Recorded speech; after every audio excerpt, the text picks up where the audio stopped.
Turing, The Man Who Cracked the Nazi Code by Julie Mortensen, Jane Robinson, Vivian Newell, and Joshua Barber.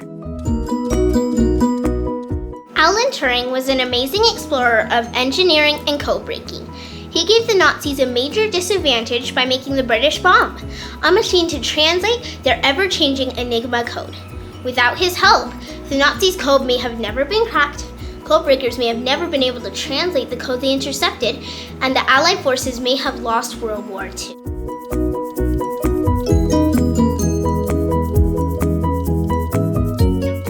Alan Matheson Turing was born on June 23, 1912 in Paddington, London. His brother John was born 4 years before.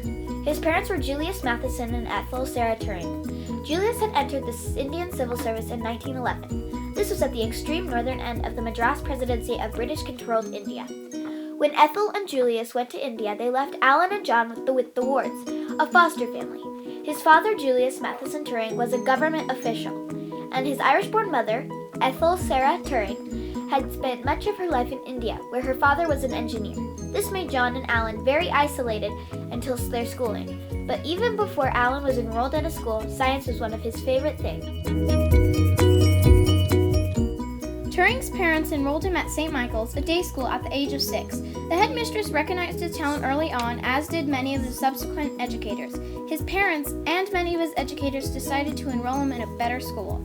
In 1926, at the age of 13, he went on to Sherborne School, an independent school in the market town of Sherborne in Dorset. In 1928, Alan Turing was allowed to enter the sixth form of Sherborne School and specialized in mathematics and science.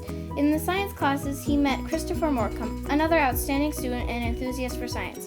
They became good friends and eventually began a relationship. When Christopher died on February 14, 1930, Alan was severely depressed. The first day of term at Sherborne coincided with the 1926 general strike in Britain, but he was so determined to go to school that he rode his bike unaccompanied for more than 60 miles from Southampton to Sherborne, stopping overnight at an inn. He was very devoted to his education and later went to go to King's College in Cambridge. Sadly, in 1931 he was undergrad because his depression from his loss of Christopher.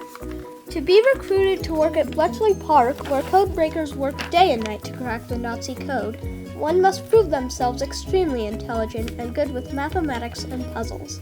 In the newspaper, the Daily Telegraph, there was an extremely challenging crossword. If one completed this crossword in a contest within 12 minutes, they would receive a letter inviting them to join, a matter of national importance, to work as a code breaker at Bletchley Park.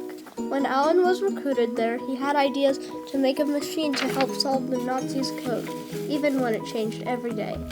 After many years of work and perfection, he created the British bomb. Enigma was a very complex code used by the Nazis. It was one of their major advantages in World War II.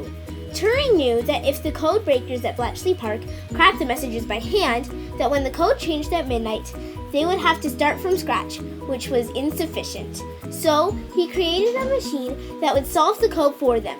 He called it the British bomb, and it was perfect. After plugging in the correct formula, he was able to translate the intercepted messages. Now came the hard part. Alan and the other code breakers at Bletchley Park had to choose which messages to respond to.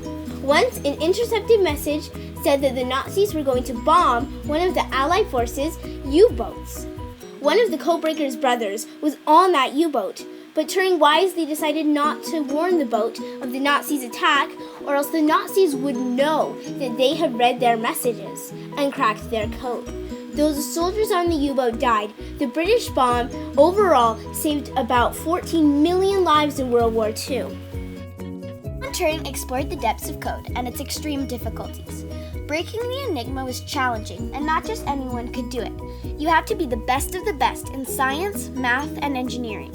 Alan Turing was just that. He encountered different problems that he kept on solving no matter what, like when he had to choose whether or not to warn the U-boats of a Nazi bombing. He exchanged ideas throughout his team to fully understand the machine and the code. He was the code explorer of the century. He found different algorithms that he used to solve many different code branches. He traded his thought process with his team to evaluate and work on his amazing machine. He searched diverse ways to solve the Nazi code. He was by far the most brilliant mind that the world has ever seen. He may have caused many conflicts between nations, but he saved millions of lives throughout the war. Joan Clark also worked at Bletchley Park and is probably one of the most well-known women who cracked the Nazi ciphers. She was one of Alan Turing's lifelong friends and his fiancée. Clark was recruited into the Government Code and Cipher School at Bletchley Park by one of her supervisors at Cambridge. At Cambridge, she received a double first in mathematics, but she was prevented from a total degree because women were denied one until 1948, which was 9 years later. After 2 years of code breaking together, the couple eventually broke up. In March 1952, Turing was arrested when his relationship with a man became known to the police. Being a homosexual was illegal in England at the time. Turing was open to his belief that there was nothing wrong with his actions. He lost his security clearance and could no longer work at the post-war Bletchley Park. Instead of serving time in prison, he chose to receive estrogen injections for a year. The hormone injections were intended to decrease his attraction to men. During this time, he continued to work on various theories. He was unable to tell even close friends about his greatest achievement in breaking the Enigma code due to security reasons. On June 8, 1954, he was found dead by his cleaner.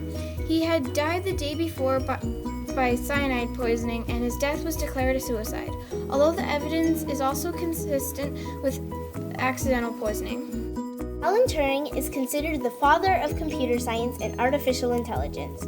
By designing the British bomb to see when and where Hitler and his allies would attack, he was able to save many lives and shorten the war by years.